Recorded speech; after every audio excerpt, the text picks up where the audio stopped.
আৰু বেছি যদি হয় কোনো অচি টচিক মাতি পেলাই মীমাংসা পথত আনিব লাগিছিল।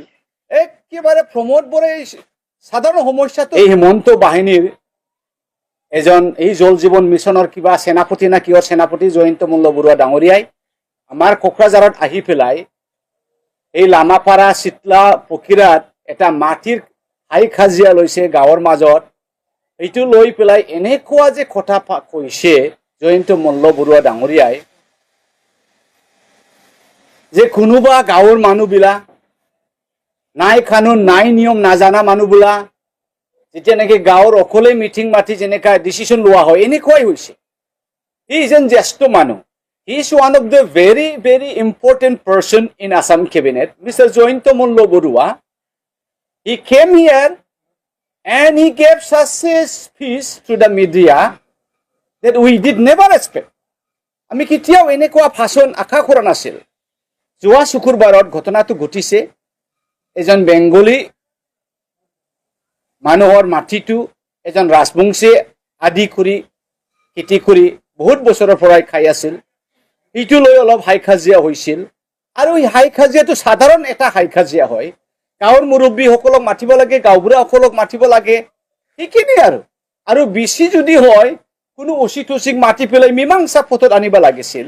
একেবাৰে প্ৰমোদ বৰে সাধাৰণ সমস্যাটো সামলাবই পাৰা নাই।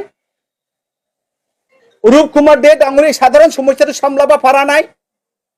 ফেৰেংগা ডাঙৰীয়াই সাধাৰণ সমস্যাটো সামলাব পাৰা নাই। একেবাৰে গুৱাহাটীৰ পৰা এটা চালানী মানুহ ইয়াত আনি পেলাই এনেকা কথা ভাষণ দিব লাগে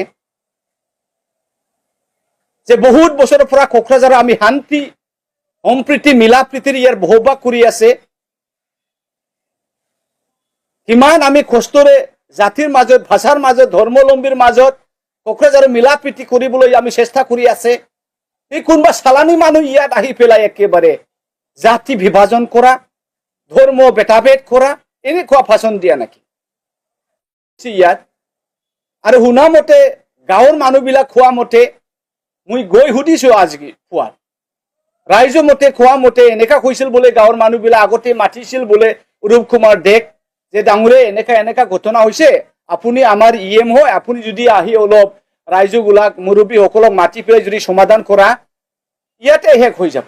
তেতিয়া অৰূপ কুমাৰ দে ডাঙৰীয়া বোলে কৈছে এটাও ঘটনাই কথা নাই, কোনো হাই কাজিয়াই হোৱা নাই, আগৰ সভা দেখাৰ পাছত মই যাম। আৰু যিটো কৈছে সেইটোৱে হৈছে। সি গৈ পেলাই এটা সমাধানৰ এটা কিবাহে পদক্ষেপ ল'ব লাগিছিল, তাতে বোলে কৈছে একেবাৰে বাধা দিয়ক, হাল মাৰা শুৰু কৰা, গুলি অৰ্ডাৰ দিয়ক, গুলি কৰা, সেইবিলাক ভাষণ হয় নেকি?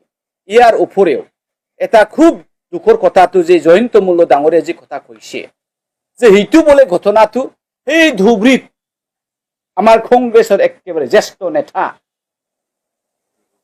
লোকসভাৰ MP ৰকিবুল হুছেইন ডাঙৰীয়া যে জিকি গৈছে ধুবুৰীত, সেইটোৰ কাৰণে বোলে মাইনৰিটি মুছলিমসকলে বোলে খুব মানে সাহস পাইছে। এইবিলাক এটা মন্ত্ৰীৰ ভাষণ হয় নেকি? যি ঠাইত ৰকিবুল হুছেইন এই কানেকশ্যনৰ কোনো কানেকশ্যন নাই, এই ঘটনাৰ কোনো কানেকশ্যন নাই, কোনো লেনা দেনা নাই, এই হৈছে ধুবুৰীৰ MP। যদি হ'ব লাগিলেহেঁতেন এই জয়ন্তকে দুচিব লাগিছিল। এই জয়ন্ত ইয়াৰ পৰা জিকি গৈছে, বিজেপিৰ কেন্দ্ৰীয় জয়ন্ত ইয়াৰ পৰা জিকি গৈছে, এই গতিকে উমুক চুমুকে এইটো সাহস পাইছে, এইবিলাক কথা কিয় কোৱা নাই? এই গতিকে এইটো খুব দুৰ্ভাগ্য কথা। এইবোৰ কথা একেবাৰে জয়ন্ত মল্ল ডাঙৰীয়া ক'ব নালাগিছিল। আমি দাবী কৰিছো কংগ্ৰেছৰ পৰা যে খালি অহাকালিৰ মাজত সি যদি নিজৰ বক্তব্য যদি উঠাই নলয়, আমাৰ মাজত ভেদাভেদ কৰাটো, কোনোবা তোমাৰ বোলে কোনোবা আমাৰ বোলে এনেকুৱা ভাষণ হয় নেকি? মুছলিমে হওক, ৰাজবংশী হওক, বেংগলী হওক, বড়োৱে হওক, চবেই আমাৰ মানুহ, চবেই ইয়াৰে মানুহ, কোনো ইয়াত বাংলাদেশী নাই। গতিকে সেইবিলাক কথা আমি কংগ্ৰেছ সহ্য কৰিব নোৱাৰে। আৰু এই ঘটনাত ৰকিবুল হুছেইন ডাঙৰীয়া কিয় কানেকশ্যন কৰিব লাগে? ৰকিবুল হুছেইন ডাঙৰীয়াৰ লগত কি লেনা দেনা আছে? এই গতিকে সেইবোৰ একে কথা, বেচলেছ কথা। It doesn't have any kind of fact. He is just speaking in order to create some kind of tension. It is really a communal language. Mr. Joyento Molla Borua are supposed not to address in this way.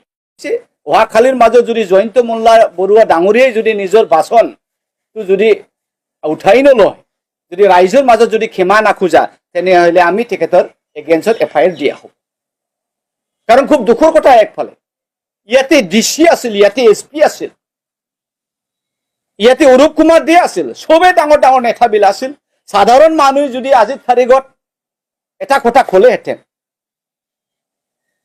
এবাৰ যেতিয়া নাকি তিনালিত বম বিস্ফোৰণ হৈছিল মানুহ হত্যা কৰিছিল বম বিস্ফোৰণ হোৱা নাই গুলীয়ে হত্যা কৰা আছিল তেতিয়া হুজিৰ এক সপ্তাহ আগৰ হুজি বলে বহুত হাই হাল্লা হৈ আছে এই গতিকে গৰ্জনে কৈছিল যে এইটো হুজি এক্সট্ৰিমিষ্ট হ'ব পাৰে ইয়াৰ কাৰণে SPয়ে যে আমাক ইমান মাতি পেলাই ইমান কথা জবাব লৈছে এইবিলাকীয় কথা ক'ব লাগে জাতিৰ মাজত এটা উত্তেজনা কথা কৈছা নহয় তুমি এতিয়া আজিৰ SP ডাঙৰীয়া কি ক'ব জয়ন্ত মোল্লা বুৰুৱাৰ ডাঙৰীয়াৰ এগেইনষ্টত কি একশ্যন ল'ব আমাৰ SP পাৰিবা নাকি আইনটো সকলৰ কাৰণে আইনটো জয়ন্ত মোল্লা বুৰুৱাৰ ডাঙৰীয়াৰ কাৰণে আৰু আইনটো গৰ্জন মোছাহাৰীৰ কাৰণে এই গতিকে SP ডাঙৰীয়াই যিমান পাৰে ইমান আমাৰ FIR টো দিয়াৰ লগে লগে সেই ক্ৰিমিনেলক এই ভাৰকাও বাচন দিয়া মানুহ জয়ন্ত মোল্লা বৰা ডাঙৰীয়াক এৰেষ্ট কৰিব লাগিব আমি ডিমাণ্ড দিছোঁ